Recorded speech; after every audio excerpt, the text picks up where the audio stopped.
everyone, and welcome back. It's Julianne here with another video this week for Trinity Stamps. Seeing as it is the month of July, I really wanted to create a Christmas-inspired card to share with you all today.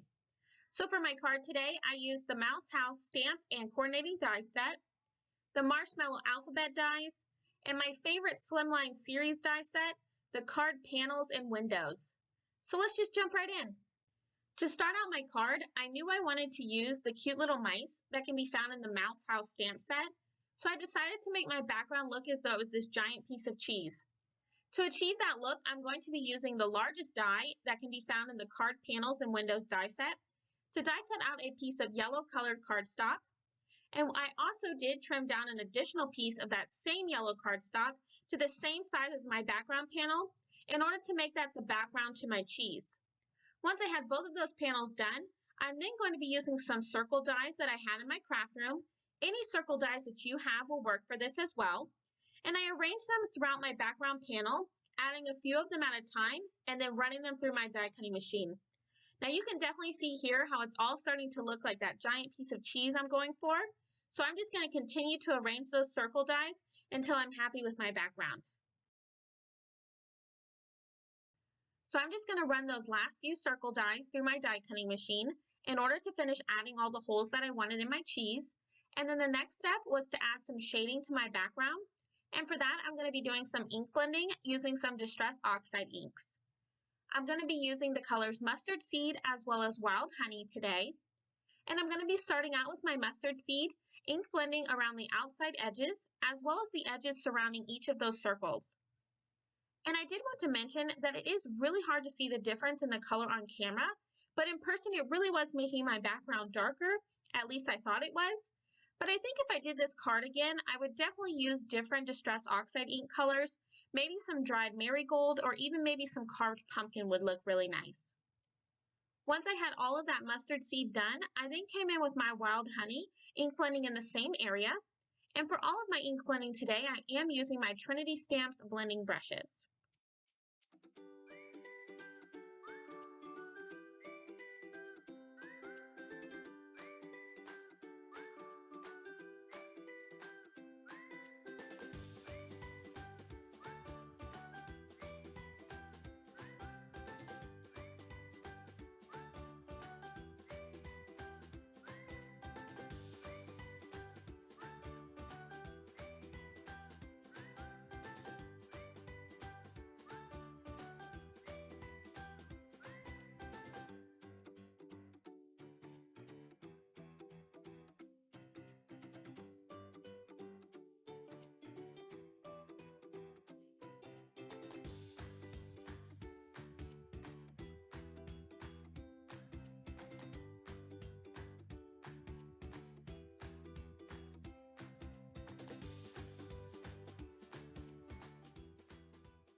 Once I was happy with my ink blending, I'm going to start working on my coloring. I stamped each of the mice from the Mouse House stamp set a total of 3 times using Memento Tuxedo black ink, and I used the coordinating dies to cut them all out. Now at this point, I didn't really know how many mice I was going to need for my card today, and I did end up having a few left over, but I'll just end up putting them in my packaging with my stamp, and that way I can save them for another card later on. Now I did use a variety of different color combinations for my mice today. I did a brown color combination with E71, E74, and E77. I did 2 gray color combinations, the first being W5, W6, W7, and W4. And lastly, I did T2, T4, and T5. With each color combination, I did start with my lightest shade, working my way out to my darkest and then back down to my lightest before moving on. Once I had that last little mouse all colored in, it was then time for me to start working on assembling my card. To start out, I'm going to be adhering my cheese panel to my background piece of yellow cardstock, and I'm going to be doing that using some foam adhesive, which is going to give my background that little bit of added dimension, which I really think helps in separating the 2 panels from one another. Next, I'm going to start working on my sentiment. I really wanted my sentiment to read, since this is a Christmas card, all I want for Christmas is cheese. I just thought that would be the perfect sentiment with all those cute little mice around it. So to achieve that, I'm going to be using the marshmallow alphabet dies to die cut out each letter to spell the word cheese. And to do that, I'm going to be cutting them all out in that same yellow colored cardstock as well as some foam. And I'm going to be temporarily adhering down those letters using some washi tape. And I'm going to be doing some more ink blending. And just like before, I'm going to be using mustard seed, wild honey, but this time I'm also going to be adding in some of that carved pumpkin.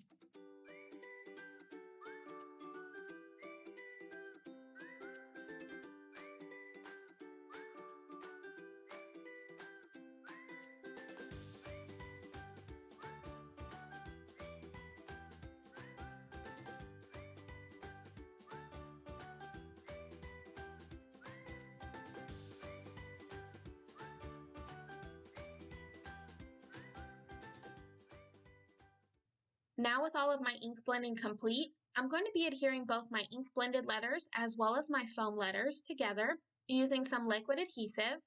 And while they dry, I'm going to be putting them underneath my magnetic sheet that you see here. And it holds all of my alpha dies. Since it is pretty heavy, that will make sure that they aren't going to go anywhere while I adhere the rest of the letters together. Next, it was time for me to start adhering the rest of my card together. Now, I did feel as though my mice still needed something to make this card more Christmassy, so I stamped out some Christmas hats and colored them in with some red and green markers, and I'm going to be adhering them onto the mice using some more of that liquid adhesive. Now for my sentiment, I searched high and low in my craft room for a sentiment that read, "All I want for Christmas is," but I had absolutely no luck at all. So I used some sentiment strips to die cut down some white cardstock, and I just wrote my sentiment in myself. Now I'm going to be adhering that portion of my sentiment onto my background using some foam adhesive, but for my die cut sentiment, I will be adhering those letters directly to my background using some more liquid adhesive.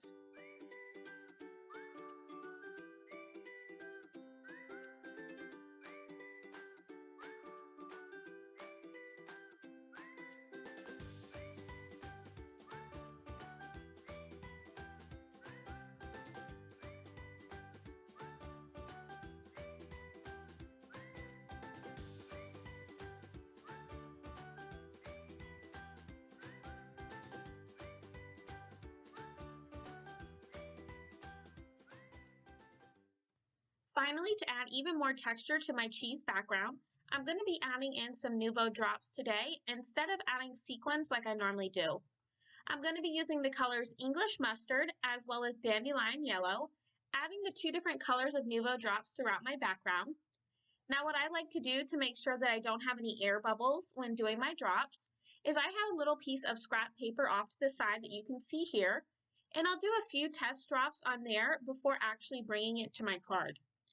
That way I don't have any mistakes at the very end of my card.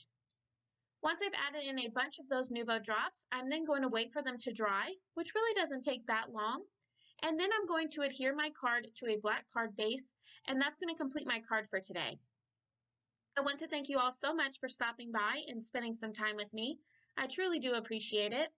If you liked this video, make sure to give it a thumbs up, as well as subscribe for even more card making ideas. All the supplies I used in my video today will be listed and linked down below in the description if you are interested.